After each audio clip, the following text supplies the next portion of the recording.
गायत्री मंत्र का जब एक साथ शुरू करेंगे। ओम भूर्भुवः स्वः तत्सवितुर्वरेण्यं भर्गो देवस्य धीमहि धियो यो नः प्रचोदयात्। ओम नमो भगवते वासुदेवाय। एक बार पुनः सभी आदरणीय सज्जन को मेरा सादर प्रणाम। आज आप जानते हैं भगवद गीता के 5वें अध्याय का आज हम प्रारंभ कर रहे हैं। इस अध्याय का नाम है कर्म संन्यास योग। इस अध्याय का प्रारंभ ही अर्जुन के प्रश्न से हुआ। जब चौथा अध्याय प्रारंभ हुआ तो अर्जुन के मन में कुछ शंका आई। उसी शंका के आधार पर उसने प्रथम प्रश्न किया, हे कृष्ण, आप कर्मों के संन्यास की ओर फिर निष्काम कर्म योग की प्रशंसा करते हैं, इसलिए इन दोनों में एक जो निश्चय किया हुआ कल्याण कारक मार्ग होवे उसको मेरे लिए कहिए।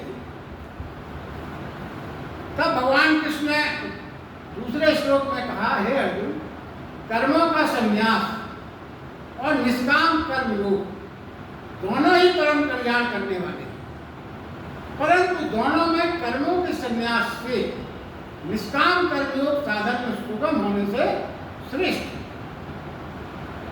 अब इसी पर विश्लेषण आज का प्रारंभ करेंगे। पहले समझते हैं कर्म संन्यास का क्या अर्थ है। देखिए, हम संसारिक प्राणी हैं। सुबह से शाम तक हम कुछ ना कुछ करने में लगे हैं, स्वाभाविक। बिना सब करने की निष्पत्ति और फल क्या रहेगा, कैसे होगा, इससे हमारा कोई ज़्यादा मतलब ही नहीं रहता। हम सिर्फ लगे रहते हैं और अंत में एक ऐसी अवस्था आती है सर्वदा, फिर लगने लगता है कि सब कर्म व्यर्थ से लगने लगता है, बेकार है, व्यर्थ अपना सब समय गंवा बाद में लगता। तो वो क्या कहते हैं, और अंत में सब विलोपित भी होगा, ये भी सत्य है। आप कितने भी कर्म हो, अंत में सारे कर्म आपके विलोपित ही होने वाले हैं और व्यर्थ लगने वाले। ये एक जीवन का यथार्थ है। तो वो ये कहते हैं कि जो कर्म सब सिद्ध होना है, होते हैं, विलोपित होते ही हैं, उन्हें सत्य मानकर क्षणभर भी क्यों जिया जाए। तो फिर प्राकृतिक रूप से ये माना गया कि कर्म के प्रति संन्यास, तो कर्म का त्याग हो गया, संन्यास हो गया। ये कर्म संन्यास का बड़ा सरल व्याख्या है। और निष्काम कर्म में क्या है? निष्काम कर्म तब फलित होता है जब ज्ञात हो जाए कि फल आकांक्षा दुख। निष्काम कर्म की जब ही आप फलीभूत होगा जब आपको ये आभास होने लगे कुछ भी फल आकांक्षा हम करते हैं वो सब दुख में ही परिणत होने वाली है। निष्काम कर्म चलता रहे, फल आकांक्षा पर विस्तृत होगा। फल आकांक्षा विस्तृत होने से आप बहुत तनाव रहित हो जाओगे। देखिए क्या है, तो कैसे ये हो कर्म, कैसे कर्म करेंगे फल आकांक्षा विस्तृत होना, ना तो बहुत सरल है और व्यवहारिक रूप में हो कैसे। तो वो कहते हैं खेल चलता रहे, हम ये जान लें कि जो कुछ भी हम कर रहे हैं वो सब खेल है और खेल में कभी फल आकांक्षा नहीं। हार जीत की चिंता खेल में नहीं होती। खेल में सिर्फ खेल का ही आनंद हम लेते हैं जब तक हम खेल को खेल के रूप में। फल आकांक्षा होती है सर्वदा सुख की, फल सर्वदा होता है दुख। हम फल आकांक्षा हमेशा कोई भी काम करेंगे तो हमेशा इसीलिए तो करेंगे कि हमें सुख प्राप्त हो। इसी फल आकांक्षा से हम कोई भी काम करते हैं, मगर ये काम सत्य है कि हमेशा आपको दुख ही मिलने वाला है। अब आप कह सकते हो कि ऐसा कोई जरूरी तो नहीं। दुख क्यों मिलता है? जब हमको फल आकांक्षा करके जो पाना चाहते थे हम पा लेते हैं फल को, तो कुछ ही दिनों बाद वो फल हमें कम महसूस होने लगता है और लगता है अरे ये क्या है, कुछ नहीं, बेकार हमने इतनी मेहनत की। और उसके आगे बहुत सी चीज़ें दिखने लगती जहाँ पहुँचने के लिए आप प्रयासरत हो जाते, लालायित हो जाते। फिर वो कर्म फल जो आपको एक समय बड़ा सुखकारी लग रहा था वही आपको दुख देने वाला या व्यर्थ लगने लगता। विशेष बात यह है, देखिए यहाँ पे समझ लेंगे कि मन सर्वदा जो पास नहीं है उसको खोजता है। जो पास है उसको कोई महत्व नहीं देता, उसको तो महत्वहीन मानने लगता है। जो पास है उसको क्या चिंता करता है। जो पास नहीं होता है उसको खोजता है। जो पास है वो ये नहीं सोचता कल जब ये मेरे पास नहीं था, कल ये चीज जो मेरे पास नहीं थी, तब इसमें ही मैंने सुख जाना था, नहीं था, आज उसमें दुख लगा। ये प्रकृति मानव की मनोदशा है। यानी वर्तमान सदा दुख। क्या होगा जब आप इस तरह के भाव में जिएंगे तो क्या होगा, परिणाम क्या होगा? परिणाम ये होगा कि वर्तमान सदा दुख, भविष्य में सदा सुख लगता है। यही है आज प्राणी का जीवन। और यह स्थिति उल्टी होना चाहिए। भगवान कहते हैं उल्टी होगी, यानी वर्तमान में सदा सुख और भविष्य की आकांक्षा तुरंत हो जाए तो निष्काम कर्म हो। वर्तमान में सदा सुख और भविष्य की फलाकांक्षा तुरंत हो जाए तब ये माने कि निष्काम कर्म फलित होगा। देखिए श्री कृष्ण कहते हैं कि दूसरा मार्ग जो उन्होंने कहा निष्काम कर्म का मार्ग अर्जुन के लिए सरल है। ये समझा ये मार्ग अर्जुन के लिए सरल होगा, इसलिए उन्होंने ऐसा कहा। क्योंकि उनकी बात किससे हो रही? अर्जुन से। किसी और के लिए पहला मार्ग भी सरल हो सकता है, कर्म संन्यास। देखिए अर्जुन की शिक्षा कर्म की है, वह क्षत्रिय है, उसकी शिक्षा हमेशा कठोर और ठोस रही है। वो सैनिक मरना और मारना जानता है, उसके लिए दूसरा मार्ग। मगर श्री कृष्ण ये बात अगर किसी चित्रकार से कहते, संगीतक से कहते, कवि तानसेन, रविन्द्रनाथ या किसी संत महात्मा से कहते, महावीर जैसे स्वामी से कोई ये बात कहते, तो उनको यही कहते कि तुम्हारे लिए तो प्रथम मार्ग है। फिर वो ये बात प्रथम मार्ग को ही सरल बता।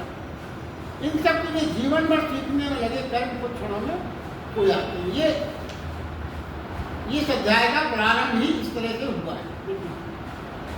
श्री कृष्ण ने पहले ज्ञान मार्ग को श्रेष्ठ कहते, पहले चौथे अध्याय में क्या था? पहले उन्होंने ज्ञान मार्ग को श्रेष्ठ कहा और ये कहा था चौथे अध्याय में कि तत्वदर्शी महापुरुष को दंडवत कर ज्ञान प्राप्त करने को कहा। चौथे अध्याय में आया था कि तत्वदर्शी महापुरुष के पास जाओ, उसे दंडवत करो और उसे ज्ञान प्राप्त करो।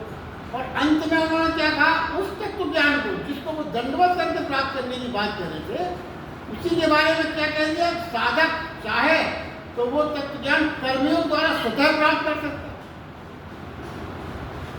ये चीजें जो गीता की है ना, यही उसको समझने की है। एवं अर्जुन को कर्मयोग विधि से युद्ध करने की आज्ञा दे रहे हैं। इस प्रकार कर्मयोग और ज्ञानयोग दोनों की प्रशंसा सुन के ही अर्जुन भ्रमित हुआ और निर्णय नहीं ले पाया। देखिए भगवान कृष्ण तो जगत गुरु है। शिष्य अर्जुन व ग्रंथ गीता में कहते हैं विश्व कल्याण हेतु उन्होंने सारे मार्ग खोल दिए। विश्व कल्याण में, आत्म कल्याण में जितने भी मार्ग हो सकते हैं गीता में सारे मार्ग खोल दिए हैं। अब क्या है? इसके साथ उन्होंने हमेशा क्या कहा?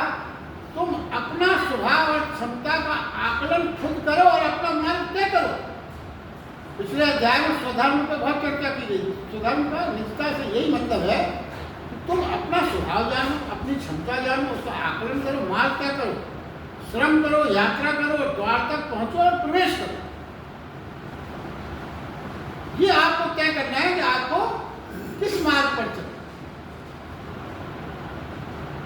भगवान बोले कि कर्म संन्यास यानी त्याग और कर्म योग दोनों कर्मों का संपादन, दोनों ही मोक्ष की ओर ले जाने वाले। पर कर्मयोग साधना सुगम होने से श्रेष्ठ है। कर्म का नियोजन इस प्रकार होना चाहिए कि नियोजन विधि परिस्थिति अनुसार बदलती रहे। निष्काम कर्म योग यानी कर्म चलता रहे और फल आकांक्षा पूरी तरह से विसर्जित हो, कोई आग्रह फल का न रहे। ये तभी होगा ये सत्य जानने की फल आकांक्षा होती सर्वदा सुख के लिए और मिलता सदा दुख के लिए। बात आपको फिर से कहते हैं, सोचते हैं हम क्या है कि स्वर्ग के मार्ग पर है और मिलता है नरक रूपी दुख। इस कारण जाने की फलाकांक्षा पूरे होते ही मन दूसरी आकांक्षा को निर्मित कर लेता है। इसका कारण मूल यही है, एक फलाकांक्षा पैदा पूरी होते ही दूसरी फलाकांक्षा निर्मित है। जो मिला है वो कम लगने लगता है, व्यर्थ लगने लगता है, दुखदायी हो जाता है। वही जब नहीं मिला था तो वो बड़ा सुखदायी लगता है। इस प्रकार क्या होता है? हम सदा भ्रम में रहते हैं। किस भ्रम में रहते हैं?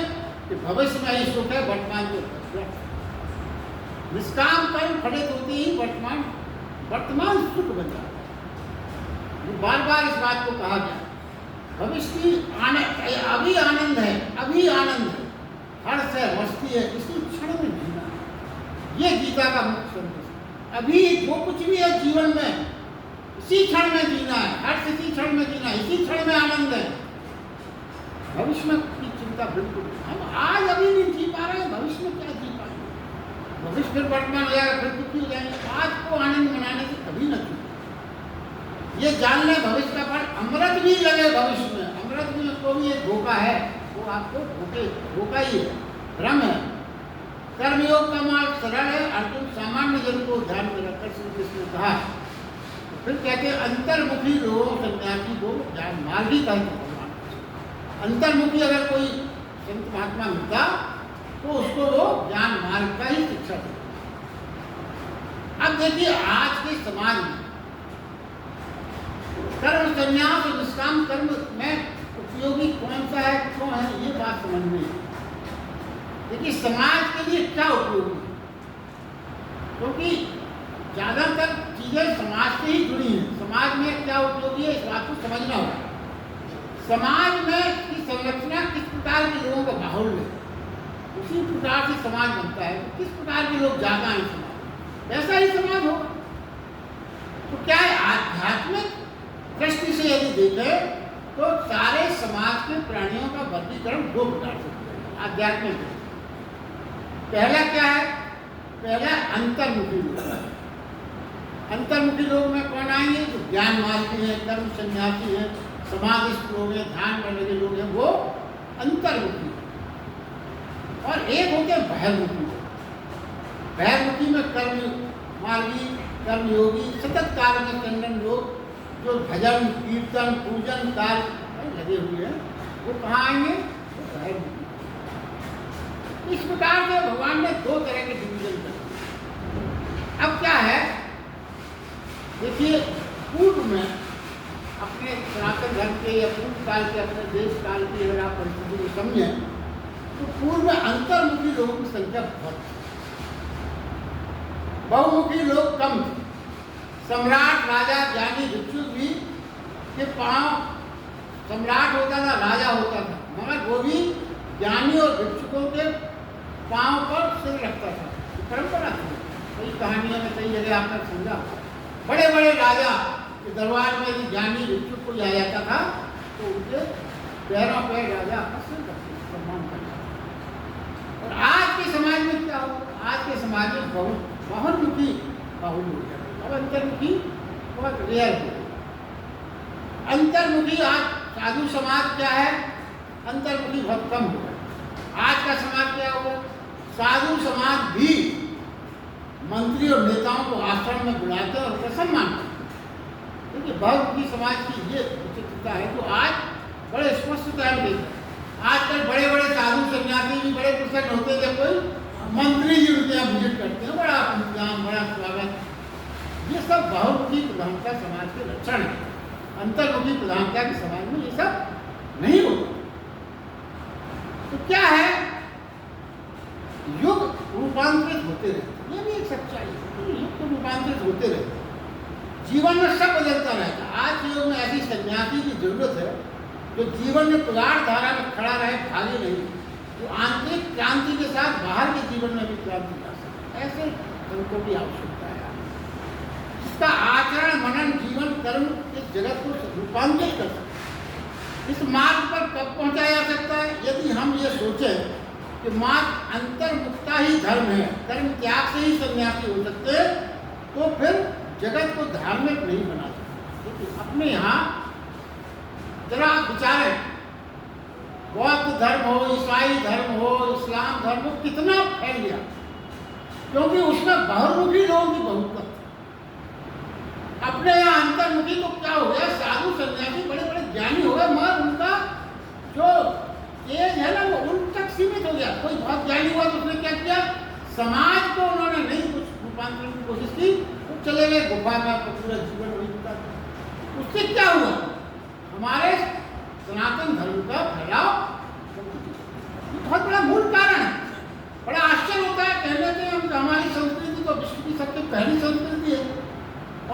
पहली संस्कृति आज कितने कम जगह पे है।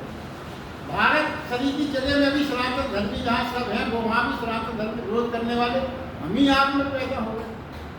क्या फिर विश्वास किया जाए किसी और? ये सब इसके कारण है कि जिनका प्रभाव पड़ना चाहिए था वो समाज में कोई प्रभाव नहीं छोड़ पाए।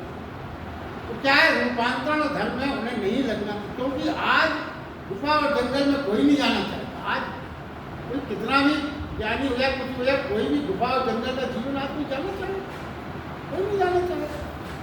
आज के विश्व में देखिए क्रिश्चियन देश बहुत है, हिंदू राष्ट्र एक आध है, वो भी ना के बराबर ही समझ रहा है। कारण हमारे उपदेशक आज भी अंतर्मुखी और उनके उपदेशक बहुमुखी हैं। विश्व के लोग ज़्यादातर जोर से प्रभावित करते हैं, अपन लोग प्रभावित करने में अपन पीछे हो गए। ये बहुत बड़ा मूल कारण है। गीता में भगवान कृष्ण कितने पहले ये बात समझा दी थी कि ये सब बदलना पड़ेगा, नहीं तो आप पीछे रह जाओ। अब देखिए निष्काम कर्म, निष्काम अब क्या है, देखिए निष्काम कर्मी सन्यासी और निष्काम कर्मी गृहस्थ। निष्काम अपन ये मानते हैं कि अगर कोई निष्काम कर्मी सन्यासी हो गया तो वो गृहस्थ नहीं हो सकता। ये भाव था पहले, भगवान कृष्ण इस भाव को बदला। वो क्या कहते हैं, निष्काम कर्मी गृहस्थ भी सन्यासी बन सकता है, क्योंकि वो चाहते थे कि सन्यासी जो भाव के व्यक्ति है वो समाज में रहें, समाज से भागे नहीं, पलायन न करें, तभी तो समाज का कल्याण करेंगे। पहले क्या होता था, जरा भी संन्यास का अवधारणा आई हो, फिर पहले उन्होंने पति पत्नी बच्चे परिवार सब छोड़े, कहाँ चले गए, गुफा में चले गए। अरे तो ठीक है, आप अपने ज्ञान में गुफा में लेकर चले गए, समाज को क्या किया? भगवान कृष्ण ने इस बात को प्रतिपादित किया कि नहीं, तुम्हारा धर्म यह है कि तुम गृहस्थ में रह गए संन्यास की अवधारणा पूरी करो। क्या है, गृहस्थ अगर निष्काम भाव से जी रहा है, अगर पूर्ण निष्काम भाव से जी रहा है तो गृहस्थ, और सन्यासी क्या है, तो सन्यासी। गृहस्थ अगर पूरी तरह से निष्काम भाव से जीवन जी रहा है तो वो गृहस्थ में रहती हुई सन्यासी माना है। अब घोषणा नहीं की उसने कि मैं सन्यासी हूँ, यही फर्क है। उसने जाहिर नहीं किया कि वो सन्यासी, पूरे जीवन को अनासक्ति भाव से सबसे संबंध बनाया है। जैसा आप सुबह भी कहा था, अनासक्ति भाव से संबंध मतलब आप ये मान के चलिए कि भगवान ने आपको ये काम दिया है कि इसकी देखरेख करो, बेटे की, पत्नी की, पिताजी की, माता की, कुछ भी जो आपके संबंधी है, बहन भाई, सबकी फिक्र करो, मगर अनासक्ति भाव से। सिर्फ परमात्मा ने आपको वो काम सौंपा है इसलिए करो, कोई अपेक्षा नहीं करना किसी से। वो एक फिल्म की तरह, जैसा आज उदाहरण दिया था, एक फिल्म में हीरो हीरोइन, कोई किसी की पत्नी, कोई किसी का भाई, कोई किसी का बहन, सब इतना बढ़िया रोल करते हैं, वास्तविक लगने लगता है। कई पहले फिल्म में आप पुरानी देखिए, लेडीज या कहीं आंखों से आंसू आने लगते थे अगर वो कोई ऐसा रस आता था इमोशनल, इतना जुड़ जाते थे। मगर जहाँ वो शूटिंग पूरी हुई, अपने अपने घर में, न कोई किसी की पत्नी, न कोई किसी का भाई, न कोई किसी की बहन, क्यों? ऐसे ही भाव से जीवन जीने की बात भगवान कृष्ण कहते हैं। ये फिल्म 80-90 साल चलने वाली है, डायरेक्टर है ईश्वर, उसने आपको संसार में भेजा है, आप उसके डायरेक्शन के हिसाब से बहुत मन से काम करें, बहुत अच्छी आत्मीयता से संबंध निभाएं, कर्तव्य मानें, मगर किसी से अपेक्षा नहीं। फिल्म के हीरो में किसी की वहाँ शादी हो जाती है तो पत्नी रूप में भावना की थोड़ी सी दिखाई देते और माला भी दिखाते, शूटिंग खत्म हुई, भाई ये थोड़ी कहा है हमारे पास शादी हुई, चलो मैं घर, ऐसा होता है। ये इसी तरह के जीवन जीने की निष्काम। देखिए दोनों फर्क क्या है, इतनी बड़ी बात है। गृहस्थ सन्यासी ज़्यादा श्रेष्ठ है, क्योंकि वो सन्यासी होने के बाद भी उसने घोषणा नहीं की। घोषणा नहीं की इसका मतलब उसके अंदर अहंकार की कोई गुंजाइश ही नहीं है, क्योंकि वो अघोषित सन्यासी, किसी को नहीं पता चलता। और निष्काम सन्यासी घोषणा करके जिया, मैं सन्यासी हूँ, उसकी सन्यास की व्यवस्था निष्ठ सीमित रहती है, उसको सबको उसकी खबर कर दी जाती है कि मैं क्यों। आप जब जा रहे हैं, जैनी मुनियों में क्या होता है, पूरा ताम झाम से घोषणा की जाती है। पहले अपने जब जा रहे हैं, आप सन्यास में जा रहे हैं, उनको पूरा समाज को मालूम चल गया कि हम वो साहब सन्यास में जा रहे हैं, जंगल जा रहे हैं, या कोई ऐसा नहीं करता है। मगर सनातन गृहस्थ में ये चीज़ घोषणा नहीं होती, तो कुछ चीज़ सन्यास पाके भी आपने घोषणा नहीं की, बहुत बड़ी बात है। भाव से जीवन जीते हुए किसी से नहीं कहा, मतलब आपको अहंकार छू नहीं जाएगा, ये बहुत बड़ी बात है। गृहस्थ यदि निष्कामी नहीं सकामी है तो निश्चित ही बहुत भेद है। अंतर्मार्ग निष्काम कर्मी का है गृहस्थ में, और निष्काम कर्मी सन्यासी में, और कोई भेद नहीं है, मात्र घोषणा का भेद है और कोई भेद नहीं है। इसलिए भगवान ने इस बात की प्रारंभ किया कि भागने की पलायन करने की कोई आवश्यकता नहीं। गृहस्थ को कर्म करते हुए भी उसके रस के लाभ हानि की गणित से अपने के अंतर को प्रभावित न होने देना, अपना कर्तव्य समझकर कार्य कर सत्तापूर्ण जीवन जीने बाधक न हो। अब एक कथा है, एक सन्यासी था, उसको भरण पोषण के लिए उसको कुछ ना कुछ काम चाहिए था। तो एक सेठ जी के यहाँ उसने कहा कि भाई हमें नौकरी की जरूरत है। सेठ जी तो जानते थे, बोले अरे तुम तो भाई गेरुआ पत्रधारी सन्यासी, हमारे यहाँ तो ये सब काम है, ऐसा ना हो तुम्हारा सन्यास हवा हो जाए।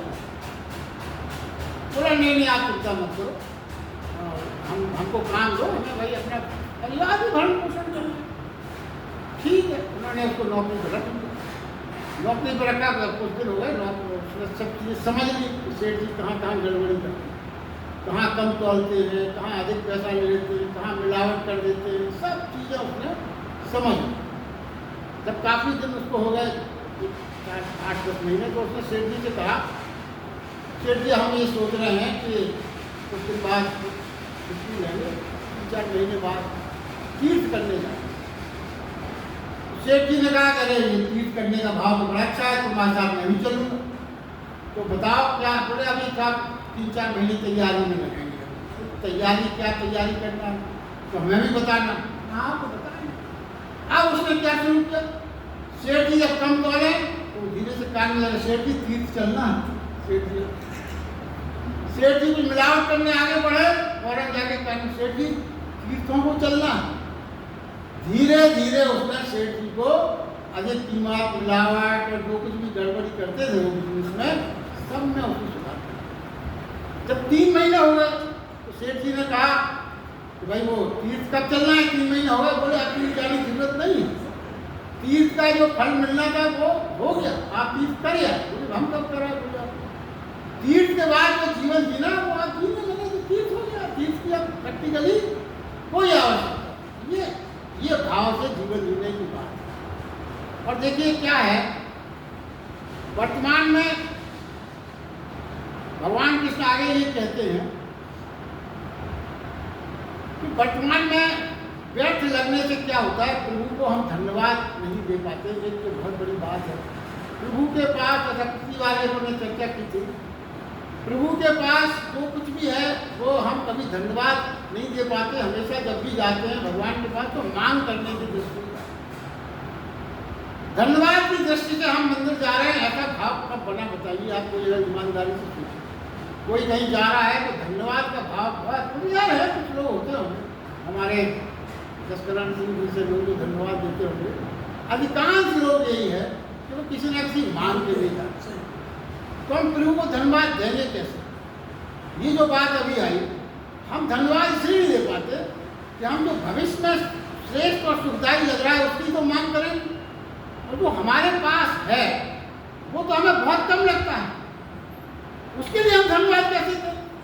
और फिर एक बात और लगती है कि हमने अपनी पढ़ाई की, छोटी सी नौकरी मिल गई, छोटा सा मकान बना लिया, छोटा सा हमारा परिवार हो गया, ये सब तो हमने मेहनत करके कमाया, हमने बनाया, हमने पढ़ा कि हमारी मास्टरी लग गई, बाबूगिरी, कुछ भी नौकरी छोटी मोटी लग गई, तो हमारा अहंकार करता है कि ये तो हमने कर लिया, इसमें आपको क्या धन्यवाद? हमें तो जब IAS बना दो जब धन्यवाद देंगे। हमें तो ये एक बेडरूम के जो हमारा फ्लैट है इसकी जगह कोठी खड़ी कर दो तब धन्यवाद देंगे।